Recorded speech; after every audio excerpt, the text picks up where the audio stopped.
Hey guys, welcome to the shop. So today's video we're covering what is quite frankly a finely polished turd at this point, which is a Raptor Arms. So Raptor Arms was importing under their own brand name Howa 1500s in the 90s.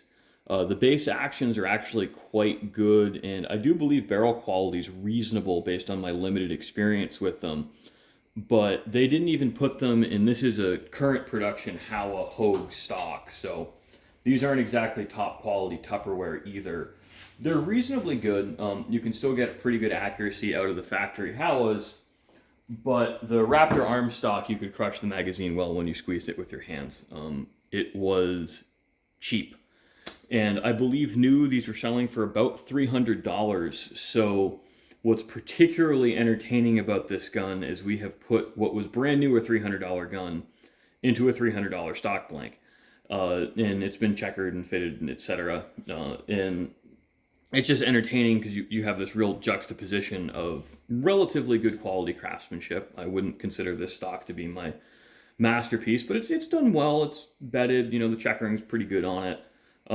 In what is a shittily Cerakoted $300 Howa 1500 that was a flash in the pan, and the company itself managed to go under, I think, in 3 or 5 years. And they actually managed to kill themselves in the post 9/11 world. And a lot of that was because they had a lot of quality control issues on Raptor's end, and they used the cheapest possible stocks. So Howa furnished the barrels.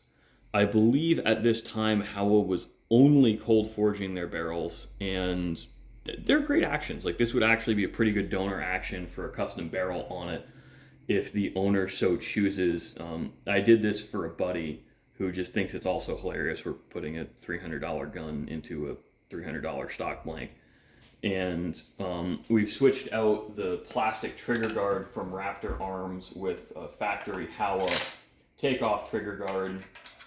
So the spring, ironically, from the Raptor Arms doesn't quite work in the Howa. And we'll probably track down a better fitting spring at some point, but you don't have any issues as long as you're feeding from the magazine and not taking it out. But there are actually a couple of interesting dimensional differences between this Raptor Arms and current production Howa guns,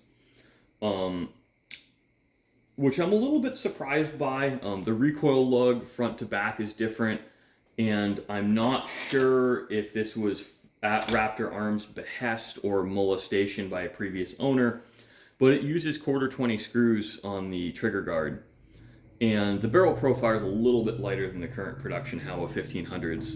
I have another 270 Winchester in the safe that's becoming a donor gun for something else, and the factory profile on that gun matches the pre-inletting that was done on the stock by a subcontractor perfectly.